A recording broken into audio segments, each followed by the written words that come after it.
Good day, grade nines. Today we'll be looking at some revision based on the Northern and Southern American cultures or early civilizations.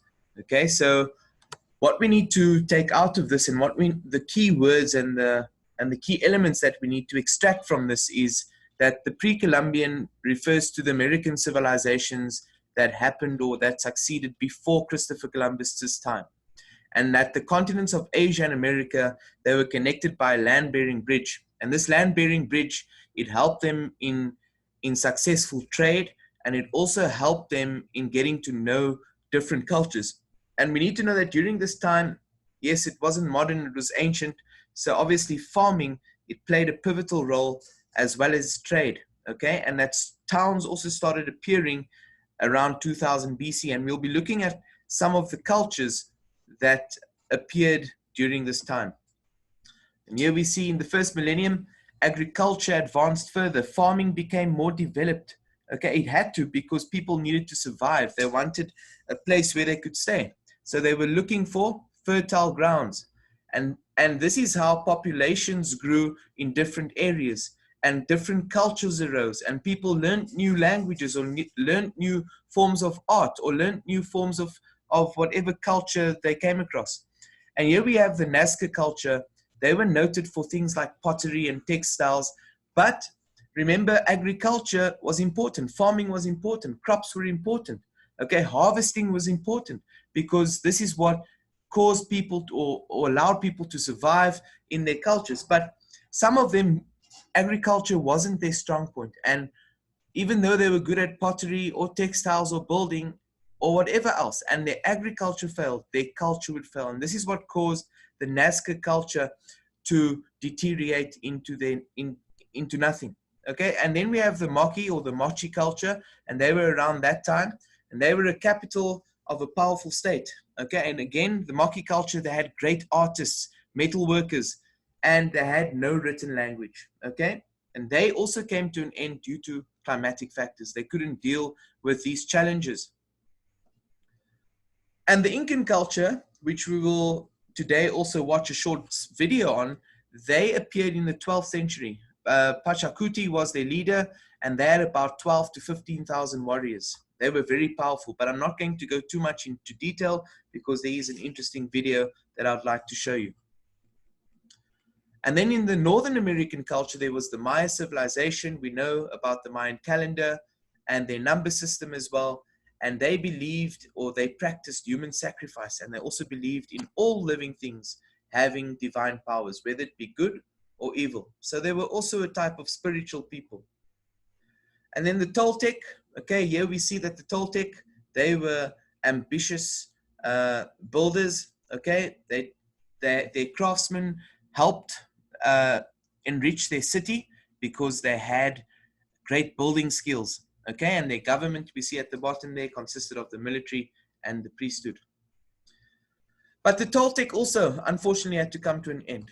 Okay, yes, even though harvesting and growing crops was a good feature of its people, they collapsed when nomadic invaders came to steal turquoise, their most important object for trading.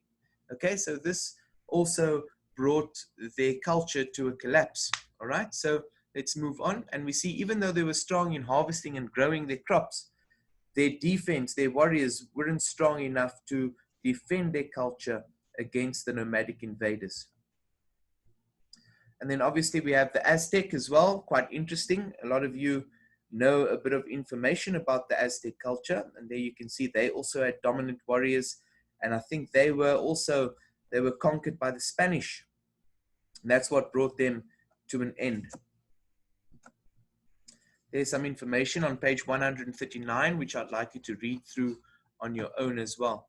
And then, just as a matter of interest, as you see here, in your textbooks, you have a lot of one-worded or 2 or 3-lined answers, straight questions. I should expect you at this level already to be writing a short descriptive paragraph about some of these cultures. And you can see the question here. It's a 10-mark essay question or paragraph written question. In your own words, write a paragraph describing the different cultures that appeared in Northern and Southern America. outlined the achievements, the strengths, and challenges that these cultures faced. Okay, so that's what I want you to think about. And there you can see I've tried to outline a generalization of what happened during these times instead of studying it specifically. Right, and then I would like to show you a short video about the Incan culture, which I will share with you now.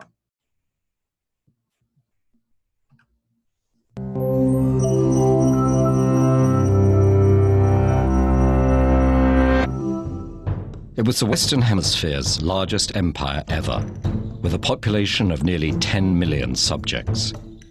Over an area of more than 900,000 square kilometers, its people built massive administrative centers, temples, and extensive road and canal systems. They did so in an inhospitable, extreme terrain, all without the use of wheels, horses, iron, or even written language. Yet within 100 years of its rise in the 15th century, the Inca Empire would be no more. According to legend, the ancestors of the Inca rulers were created by the sun god Inti, and they emerged from a cave called Tombo Toko. Leading 4 brothers and 4 sisters was Aya Manco, who carried a golden staff with instructions to find the place where it would sink into the ground, showing fertile soil. After many adventures and extensive searching, Aya Manco and his siblings reached the Cuzco Valley, where the staff pierced the ground. After fighting off the fierce local native population, they founded their capital, and Aya Manco became Manco Capac, the first Sapa Inca, or King of the Incas. Archaeological evidence suggests that the Incas first settled in this valley around 1200 CE. They remained a small kingdom until 1438, when they were nearly overrun by the neighboring Chankar tribe. The Inca king at this time, Viracocha, and his designated heir fled in fear, but one of his other sons remained and successfully rallied the city's defenses. For his military skill, he became the 9th Inca ruler, assuming the name of Pachacuti, or Cataclysm. Pachacuti expanded Inca rule throughout the Andes Mountains, transforming the kingdom into an empire through extensive reforms.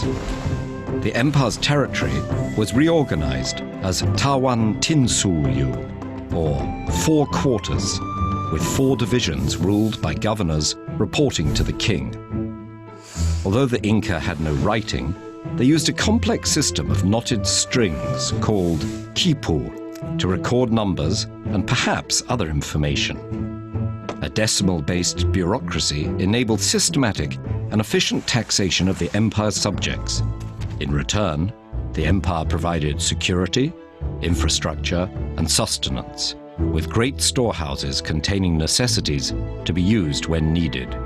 Great terraces and irrigation works were built, and various crops were grown in at different altitudes to be transported all over the empire. And it was during Pachacuti's reign that the famous estate of Machu Picchu was constructed. Pachacuti's son, Topa Inca, continued the empire's military expansion, and he eventually became ruler in 1471 CE. By the end of his reign, the empire covered much of western South America. Topa's son, Huayna Capac, succeeded him in 1493, but the new ruler's distant military campaigns strained the social fabric, and in 1524, Huayna Capac was stricken by fever. Spanish conquistadors had arrived in the Caribbean some time before, bringing diseases to which the native peoples had no resistance. Millions died in the outbreak, including Huayna Capac and his designated heir. The vacant throne ignited a civil war between 2 of the surviving brothers, Atahualpa and Huasca, greatly weakening the empire. In 1532, after finally winning the Inca Civil War, Atahualpa and his army encountered the European invaders. Although greatly outnumbered, Francisco Pizarro and his small group of conquistadors stunned the king's much larger force with guns and horses, neither of which they had seen before. Atahualpa was taken captive and killed about a year later. The Spanish conquerors were awed by the capital of Cuzco. Pizarro described it as so beautiful that it would be remarkable even in Spain. Though the capital had... Right, so there we see Great Nines. We see the rise and the fall of the Incan Empire and the factors that led them to their rise and the factors that helped them maintain their success, as well as the factors that made them not really fail, but that conquered them. So we look at the Europeans as well. The Europeans were very strong. They came with guns and horses. They had never seen these things before, and this also led to their fall. So I want you to think about that. The Incan culture, that is what the Incan culture is in a nutshell. So thanks, Great Nines, for this session.